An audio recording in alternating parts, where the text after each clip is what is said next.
This video is a tutorial for the 3D modeling program Dust3d. We're always starting with a single tool to create and shape a 3D object. The plus button on the upper left.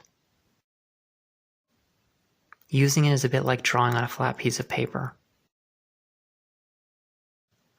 But instead of drawing the outline of something, it's kind of the opposite, a bit like drawing the body of a stick figure.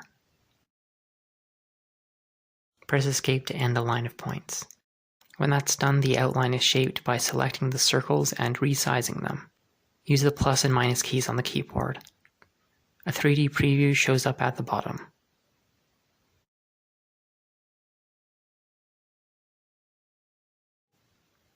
Make one line for every part of the model, like the body, arms, and legs of a person.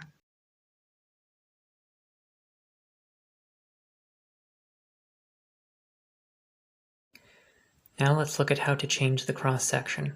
Select a line of points, either by double-clicking on the line or by clicking the icon on the right-hand panel. Then click the Configure Properties button on the far upper right. In this menu, there are various ways to change the cross-section. There are simple changes to width and height, as well as selecting different shapes. The shape can be rotated using the slider or button. You can also make your own cross-section, which is called a cut face. To make your own cross-section, make the shape using the 3D modeler, and then right-click on your model's icon on the right-hand side and select Cut Face. If you draw a closed loop of lines, it will interpret it as an outline that you have drawn, and fill the orange outline in the icon with white. And then increasing or decreasing the size of the dots will not affect the cross-section. However, if you do not create a closed loop of points, like this pine tree which can be made with just a straight line of points, then it will use the silhouette or outline.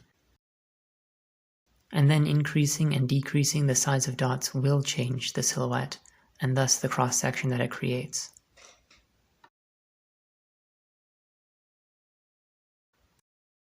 Another helpful tool for creating models and cross-sections is using a background image for reference and tracing.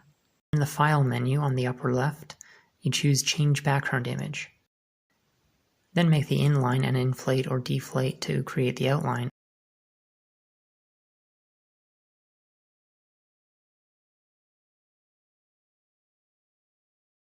Or, if you want to make a cross-section, you can just trace the outline.